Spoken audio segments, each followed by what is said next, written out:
Okay guys, so it's Thursday night and I've nearly finished this night and the tutorial that goes along with it. I've done his base and sprayed that up there. There will be a tutorial for the night going up. I sprayed Stonehorn's base and painted the Frost Lord and washed them, but I've still got to apply highlights and stuff. And then I sprayed all 20 tails of the snakes. I sprayed them with the fang, but then I've also sprayed all 20 of the bodies for them as well. So that basically I want to be painting on them next. And I will show you a tiny bit, but Marathai's base. And I haven't fully decided how I'm going to do the sand yet. Obviously you won't see her until the first battle report. So, and that's it. I'm sure that's it.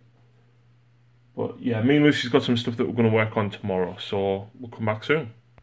Okay, so it's Sunday morning and we're going to spend the day painting. But last night, I got the pound shop resin because I was going to do water, but it's dried white and it's not great. But whatever, I still like the model, and of course I added Yoo-hoo glue to her mouth to represent slime and drool and stuff, and I just need to do her pupils.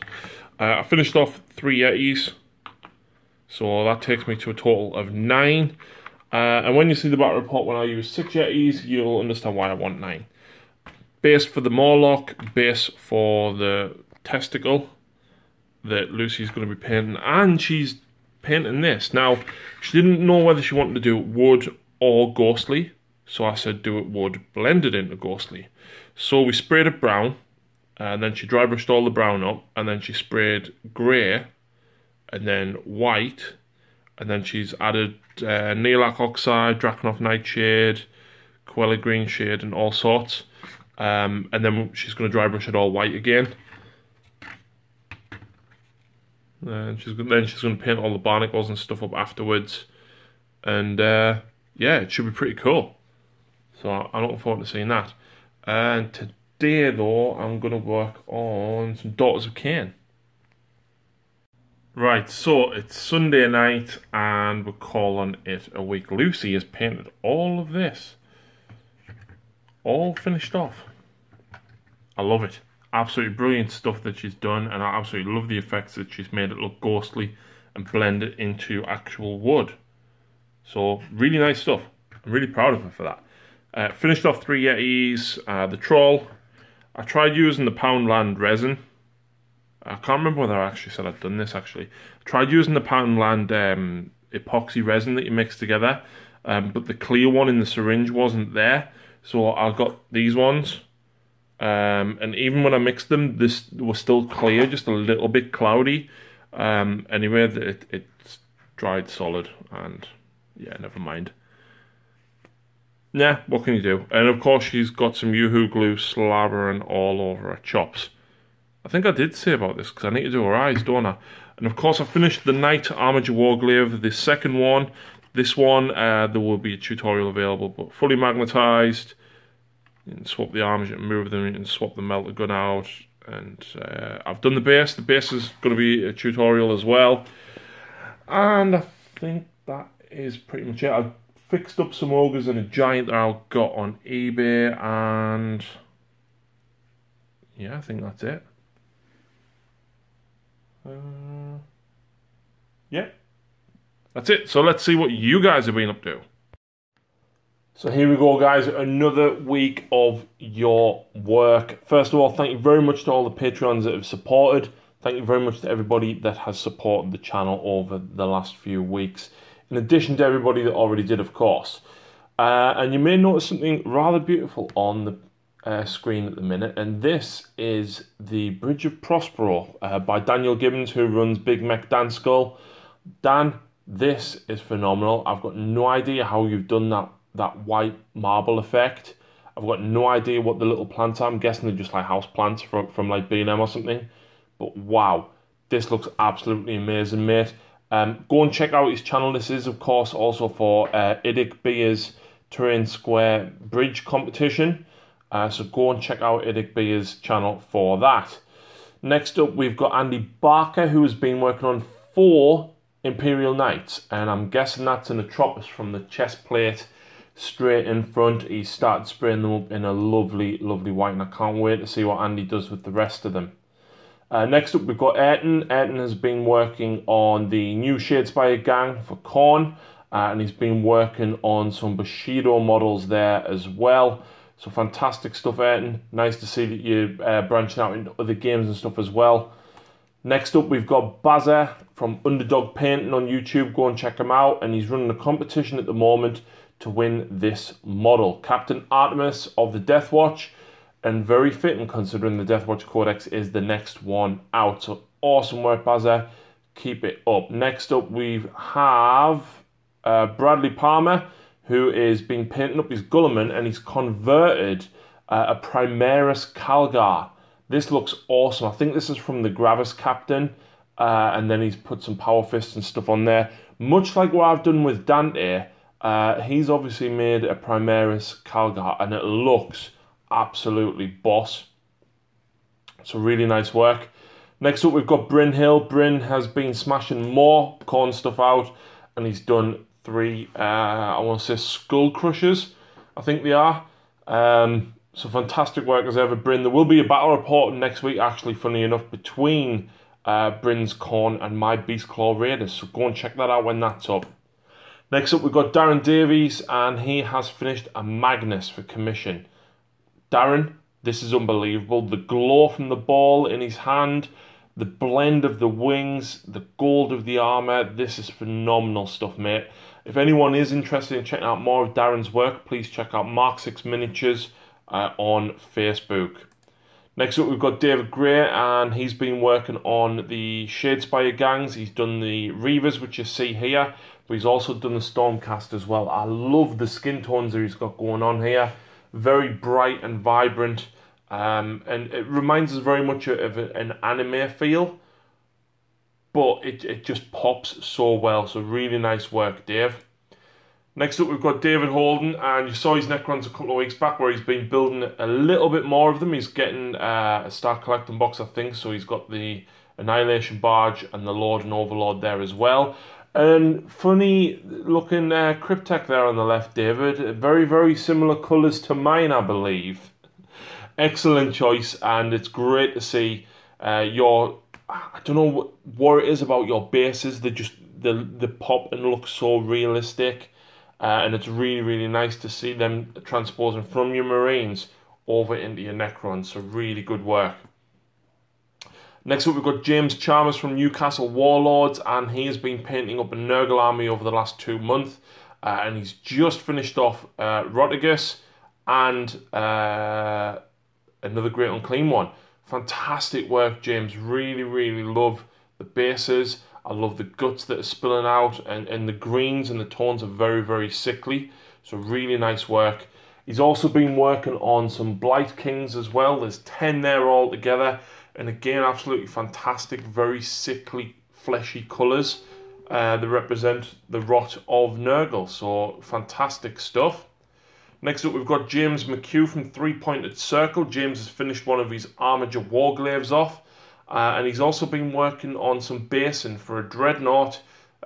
It's clearly a Forge World Dreadnought, but I'm not sure which one.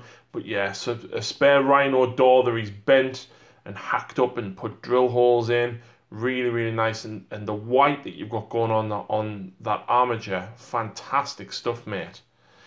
He also made a dual purchase with his wife, Claire, and they've been painting up a pair of Grey Knight Razorbacks together. So fantastic work, especially on getting Claire involved in the hobby as well. Next up, we've got James Smith from Whitby. James has done another Ultramarine Terminator. He's really getting them Terminators bashed out over the last couple of weeks. So great stuff there, and he's done a heavy weapon team and a guardsman for his little guard detachment that goes alongside the Ultramarine. So really nice stuff, James. Next up, we've got Jess from Jewel Knight Jess. She's painted up Horticulus Slimax. And it looks absolutely brilliant. I love the glow that you've got going on with the shell. I'm not sure how you've done it. There's lots of purples and blues in there. And of course, Horticulus himself looks absolutely menacing.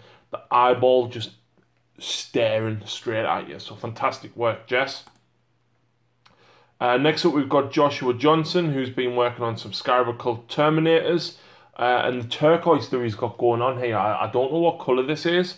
I think it's Stegadon Greenscale or Sotek Green. But it looks really, really nice.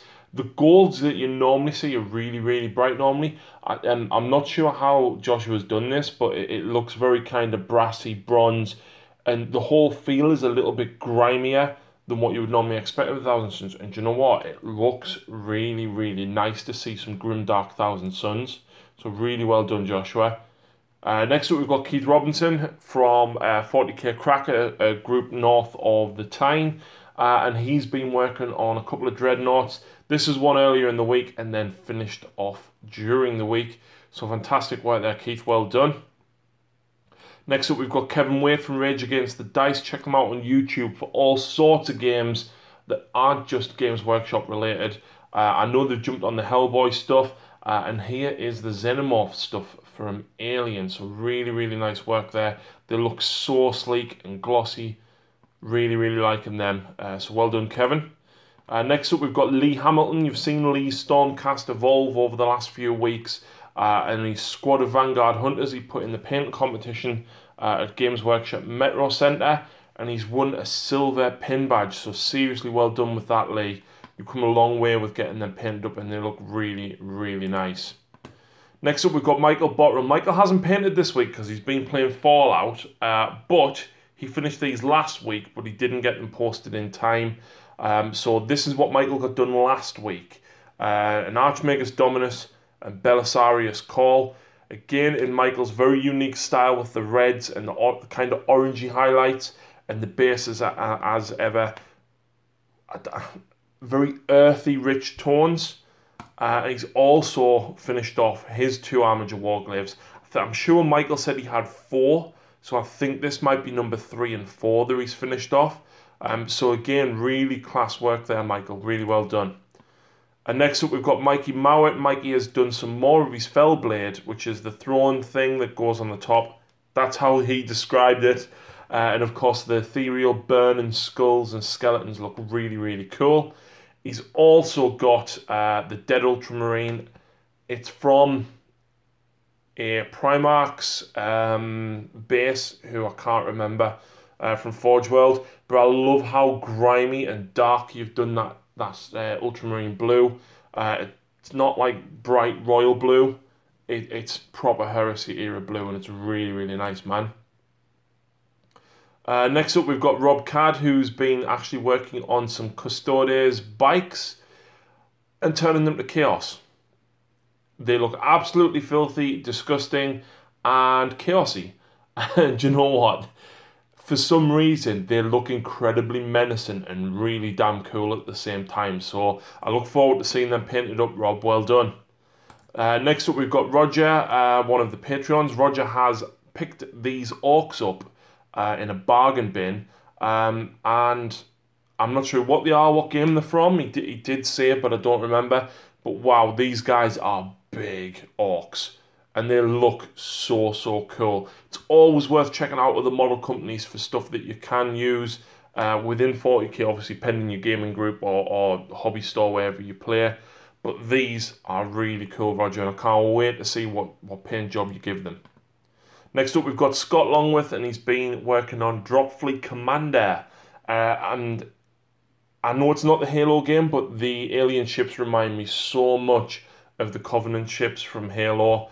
And not pictured here, but he actually built up a full battlefield of the terrain that you can see in that bottom picture on the left hand side, and he's knocked out a couple of the ships, so really nice work, Scott. He's also been working on his Death Guard. Mortarian's got more work done on there, and he's built up some more of them as well. And I'm not sure what the bases are that he's used for the Poxwalkers, but there's 3 25mm bases inside of a 65mm base there. That is a really, really cool idea, and I love it. Scott, if you can tell us where you got them, I'd be interested. Next up, we've got Paul Spuddy Shaw, who's done some more work on his 3 tanks. The Venator Laser Destroyer in the middle's had some green and stuff put on it, and the tracks have got some rust and weathering and things on. So really nice work, Paul, and I look forward to seeing the rest of them. Next up, we've got Stephen Kalamboski, and he's been working on some papercraft. He's been building loads of stuff. I think he built a Mastodon a couple of weeks ago, and now he's building the Chaos Decimator, so really cool stuff. And then next up, we've got another Patreon. We've got Stephen Dunn, and he bought a Hunter/Stalker now that the Blood Angels can take them. And he's done it so the turret can be swapped out. There's one, and then there's the other one. It's really, really nice work with that, Stephen, and we look forward to getting your Blood Angels back on the channel very soon. Next up, we've got Stephen Hardy, who has been painting the entire Shadespire box and playing lots of it. Done in the standard colours here, of course, but looking very, very nice indeed. So I hope you're enjoying Shadespire, Stephen, and these look really, really cool. Next up, we've got another Stephen. Stephen Lumsdale is been working on some Bushido models. Absolutely love the poses that you get on some of these. Very kind of, what's the word? Not Kung Fu, like Japanesey style. And I absolutely think the models are brilliant. Really, really nice work. The turquoise that you've got going on really makes them stand out and pop as well. Next up, we've got Stewie Bell, and he's been working on Conrad Kurz. He did do some of them last week, but again, I think he missed the cut off for the video. So really, really nice stuff that you've got going on with this one. I hope to see him finished very, very soon. So really nice work, Stewie. Next up, we've got Tony Stamp. Tony's been working on a Vanguard Palador for his Stormcast. And of course, the Palador's normal skin is a very reddy brown, but then he's got a very turquoisey blue feathers, and just the contrast between the two really bright tones compared to the really dark tones of the skin really, really brings it to life, mate. So fantastic job on that. And next up, we've got Will Galloway, who has finished his red-skinned orcs. There's a motorbike going past, and there is a picture of Will's entire army and a couple of close-ups there. Absolutely love the bright colours that you've gone for, Will. And I've always said this about your armies, you're not afraid to really go out there and do something different. And this army is no exception. Really, really bright colours on all the armour panels, and of course the red skin very much reminds me of Red Hulk. And finally, here's a picture of my Armiger Warglaive, which I have just finished prior to editing this video, and I'm seriously looking forward to seeing the Imperial Knight Codex. I have done a tutorial on how to magnetize, paint, and base this model up, all of which are available on Patreon at the moment, but they will be available when the Imperial Knight Codex drops. So once again, guys, thank you very much to everybody that has submitted pictures. If you want to get involved, don't be frightened to send your pictures in. The email can be seen on screen. And once again, thank you very much to all the Patreons that have helped support the channel. And of course, last month enabled me to pick up the Forgebane box to get this Knight Armiger. And I'm very much looking forward, like I said, to the Imperial Knight Codex. So thanks very much for watching, guys, and we will see you again next week.